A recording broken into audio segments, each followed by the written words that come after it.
अस्सलाम वालेकुम दोस्तों, मैं हूं असलम आलम और आप देख रहे हैं गल्फ एक्सपर्ट। दोस्तों, आज दिसंबर की 19 तारीख है। इस वीडियो में आप लोगों को कतर के बारे में कुछ लेटेस्ट अपडेट शेयर करने वाला हूं। अगर आप इस वीडियो को देखने के लिए इंटरेस्टेड हैं तो वीडियो को लास्ट तक ज़रूर देखें। चलिए आज की वीडियो हम शुरू करते हैं और लेते हैं आज का पहला अपडेट। दोस्तों, यहाँ पर आप लोगों को एक पिक्चर नज़र आ रहा होगा जो कि कतर टेलीविज़न का पिक्चर है। ये जो है कल यानी कि 18 दिसंबर 2023 को लाइव किया जा रहा था। इसमें दोस्तों यहाँ पर आप देख सकते हैं 2,48,750 रियाल लिखा हुआ नजर आ रहा होगा। दोस्तों यहाँ पर कहा जा रहा है कि ये जो है पैसा जमा हुआ है, ये फिलिस्तीन के नाम से जमा हुआ है, जो कि वाजिब फिलिस्तीन के नाम से कैंपेन चलाया गया था। इस कैंपेन के तहत क्या है कि वहां पर जो लोकल लोग रहते हैं उन लोगों से जो है मदद इकट्ठा करके ये सारा पैसा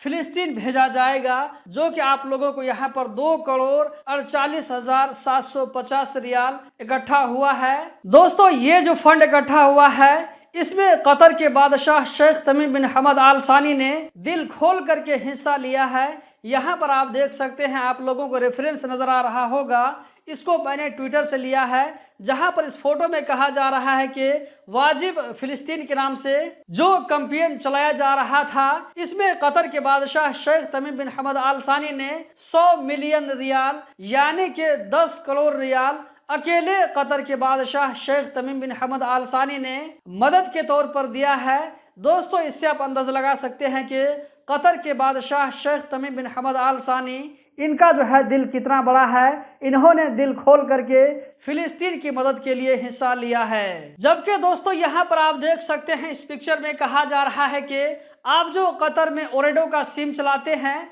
तो ओरेडो कंपनी ने अपनी तरफ से 1 मिलियन रियाल यानी कि 10 लाख रियाल अपनी तरफ से फिलिस्तीन वालों के लिए डोनेशन करने का काम किया है। दोस्तों, ये जो इतना बड़ा फंड इकट्ठा हुआ है ये 18 दिसंबर 2023 की मुनासबत से इकट्ठा हुआ है, और ये कि गजा के अंदर में, फिलिस्तीन के अंदर में, वहाँ पर जो मुसलमान परेशान इसराइल की वजह से, इसकी वजह से भी ये जो है इतना फंड इकट्ठा किया गया है। ये सारा फंड फिलिस्तीनी भाइयों की मदद के लिए भेजा जाएगा। दोस्तों, आज का जो अगला अपडेट है आप यहाँ पर देख सकते हैं, ये ट्रैफिक डिपार्टमेंट की तरफ से कहा गया है कि अक्टूबर के महीने में 2,30,000 से ज़्यादा यानी कि अक्टूबर के महीने में 2,30,000 से ज़्यादा ट्रैफिक वायलेशन का काम हुआ है। तो दोस्तों, इतनी बड़ी तादाद में एक महीना के अंदर में 2,30,000 से ज़्यादा वायलेशन हुआ है, ये बहुत ही बड़ा अमाउंट है। इसके बारे में कहा जा रहा है कि पिछला अक्टूबर यानी कि 2022 का जो वायलेशन हुआ था उससे ज़्यादा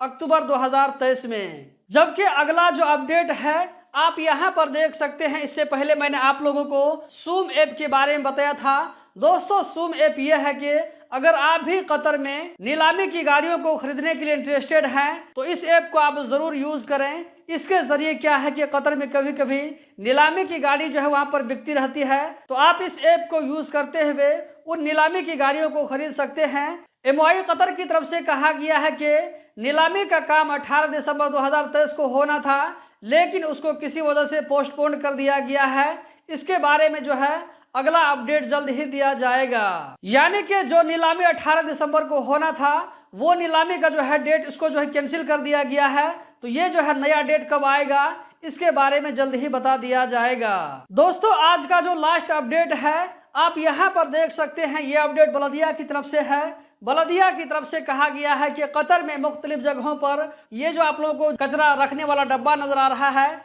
इस तरह का डब्बा जो है पूरे कतर में बहुत सारी जगहों पर 1049 जो है डब्बा पूरे कतर में रखा गया है। ये जो है दोस्तों ये नए नए डब्बे रखे गए हैं, इसके अलावा जो पुराने हैं वो तो है ही हैं, मजीद 1049 डब्बे नए रखे गए हैं। दोस्तों, इस वीडियो में इतना ही। अगर ये वीडियो आप लोगों को पसंद आए तो वीडियो को लाइक करके आगे जरूर शेयर करें। वीडियो देखने का बहुत बहुत शुक्रिया।